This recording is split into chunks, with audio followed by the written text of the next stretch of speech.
அமைச்சர் சேகர் பாபு சொல்லும்போது தமிழகத்தில் சட்டத்தின் ஆட்சி நடக்குது, சாத்தான்களின் ஆட்சி நடக்கல அப்படின்னு ஒரு பதில் சொல்லியிருக்கிறாரு. இப்போ இதுலேருந்து பொதுவாக பார்க்கும்போது சாத்தானின் ஆட்சி நடக்குதா சட்டத்தின் ஆட்சி நடக்குதான்னு உங்களுக்கு தெரிஞ்சிடும். அறநிலையத்துறை அமைச்சர் சேகர் பாபு குறித்த கேள்விக்கு நாம் தமிழர் கட்சி ஒருங்கிணைப்பாளர் சீமான் காட்டமாக விமர்சித்துள்ளார். இது ஒன்றுமே இல்லாத வழக்கு. இந்த வழக்கை நீதிமன்றத்துக்கு கொண்டு போனதே நான் தான். ரொம்ப நாளாக அது ஒரே துயரமாக இருக்குதுங்க, விசாரித்து முடிச்சு விடுங்கன்ட்டு.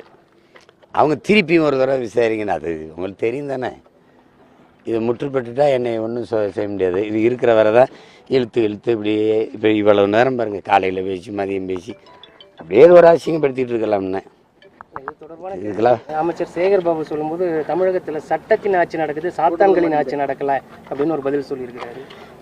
இப்போ இதுலேருந்து பொதுவாக பார்க்கும்போது சாத்தானின் ஆட்சி நடக்குதா சட்டத்தின் ஆட்சி நடக்குதுன்னா உங்களுக்கு தெரிஞ்சிடும். சட்டத்தின் ஆட்சி நடக்குதுன்னா அண்ணா பல்கலைக்கழகத்தில் ஐயா அறநிலைத்துறை அமைச்சருடைய கருத்து என்ன? கள்ளச்சாராயம் குடிச்சாங்க விற்று 62 பேரை கொண்டுட்டாங்க, கைது பண்ணிங்க. 90 நாள் வெளியில் வந்து மறுபடியும் சாராயம் காய்ச்சிருக்கான்ல, காய்ச்சிருக்கானா இல்லையா சொல்லுங்கள், மறுபடியும் காய்ச்சிருக்காருல்ல. இது என்ன ஆட்சி?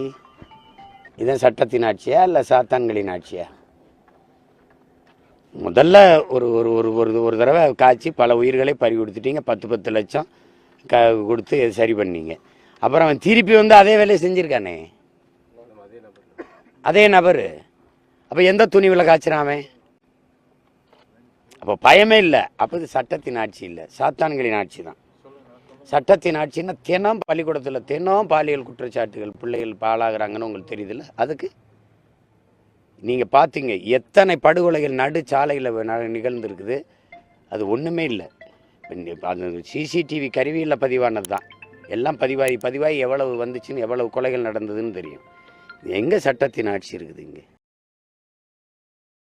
செய்திகளை உள்ளது உள்ளபடி தெரிந்து கொள்ள ரெஃப்ளெக்ட் நியூஸை சப்ஸ்கிரைப் பண்ணுங்க.